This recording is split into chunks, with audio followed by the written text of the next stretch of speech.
نویسکار ولادیمیر نیکولایف رکابرک دیرین بلاروسیا که هات بو زندان کرن و دیر کرن جوالاتی. نوکه اوی گشبینه برانبر خو پیشاندان دشی دوباره هلبجارتنا الکساندر لوکاشینکو. هر وسای گشبینه برانبر گشا کرنا چند زمان بلاروسی. روسیفیکاسیا پری رژیم لوکاشنکو بزور فکرنا زمان روسی د سال سردم لوکاشینکو دا دو جاران خورتر بو ژ سردم سوویته. دزگه بلاروس هبون او چند و ادبیات روسی بهره آوایی پیش دکد. لیبن دستالاتیا و رژیمه هر تشت بزر بون. بلاروسی دیگل زمان روسی زمان فرمین بلاروسی نه. لبکار اینا ناوی گلک یا کیمه. بتنه ایک روزنامه روزانه بزمان بلاروسی درد کوید. اوجی لبن چاودریا حکومت لوکاشینکو دایه و پاشا روژاوه نه دیاره.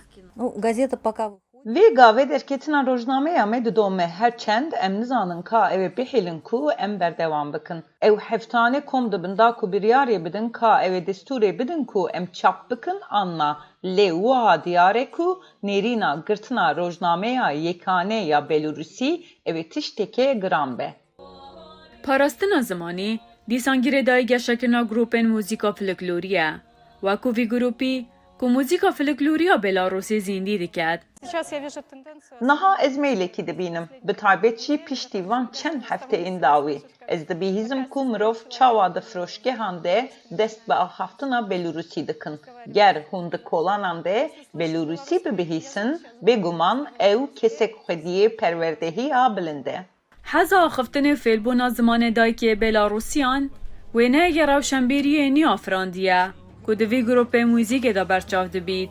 У нас есть телевизор. تلویزیون دولته لبیلاروسیا وکه تلویزیون روسیه. لگنج و مزنین جیر ایدی تماشا نکن. او لسر اینترنت یان یوتیوبه لهر تش دگرین. بلاروسیا دهه گوهارتن و دجبرین لوکاشینکو هیوید کن که و گوهارتنا کلتوری بشک بید جدماهی او اپراسیون سیاسی او سر 26 سالانه بردوام.